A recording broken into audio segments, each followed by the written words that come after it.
Trump கூட ஒரு இரவு விருந்து அப்படின்னா அதை சிலர் ஜோக்கா கூட பார்க்கலாம். ஆனா உண்மையிலேயே இது மிக சூட்சுமமான பிசினஸ் மற்றும் அரசியல் சூழ்ச்சி. அமெரிக்க அதிபர் டொனால்ட் ட்ரம்ப் பதவிக்கு வந்த நாள்ல இருந்து தன்னுடைய பிரபலத்தையும் அதிகாரத்தையும் ஒரு தனியார் வருமானம் மூலமாக மாற்ற ஆரம்பிச்சாரு. அவருடைய குடும்ப நிறுவனம் தேர்தல் பிரச்சார காலத்திலிருந்து ட்ரம்ப் பெயரால பல பொருட்களை விற்பனை செஞ்சு தனது ஆதரவாளர்களிடமிருந்து பில்லியன் கணக்குல பணம் வசூலிச்சிருக்காங்க. இப்போ அந்த வெறும் பெயரை கொண்டு மீம் காயின் உலகத்திலையும் கால் வச்சிருக்கிறாரு. ட்ரம்ப் என்ற அந்த காயின் அறிமுகமான தினத்திலேயே பல்லாயிரம் கோடி சம்பாதிக்கப்பட்டுச்சு. ஆரம்பத்துல சில சென்ட் மட்டுமே இருந்த இந்த காயின் 48 மணி நேரத்திற்குள்ள $72 வரைக்கும் உயர்ந்துச்சு. பின்னர் விலை குறைந்தாலும் ட்ரம்ப் அதை ஒரு வாய்ப்பாகவே மாற்றினாரு. மே 22, 2025 ட்ரம்ப் தன்னுடைய வாஷிங்டன் கோல்ஃப் கிளப்ல ஏற்பாடு செய்யும் ஒரு பிரத்யேக இரவு விருந்து.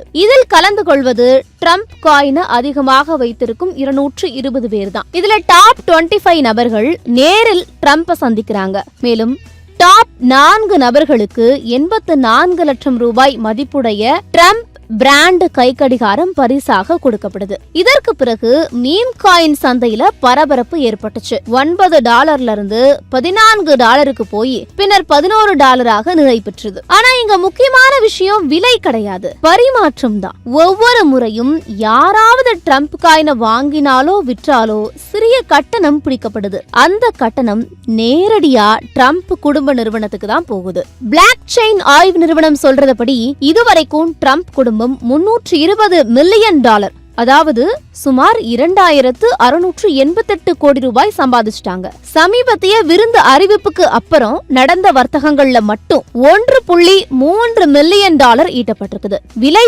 உயரணும்னு அவசியம் இல்ல, ஆனா பரிமாற்றம் நடந்துகிட்டே இருக்கணும். அப்படிதான் இந்த விருந்தும் உருவாக்கப்பட்டிருக்குது. CIC டிஜிட்டல் அப்படிங்கிற ட்ரம்ப் குடும்ப நிறுவனமே இதை இயக்குறாங்க. ஒரு மீம் காயின், ஒரு இரவு விருந்து. ஆனா பின்னணியில நடக்கிறது ஒரு பெரிய பொருளாதார ராணுவம். வெறும் விளையாட்டு போல தோன்றும் இந்த விஷயத்துல இன்னைக்கு உலகத்தின் மிகப்பெரிய தலைகளே போட்டி போடுறாங்க. இது வெறும் விருந்து இல்லங்க, இது ட்ரம்ப் வகுத்துள்ள அதிரடியான பிசினஸ் சூத்திரம்.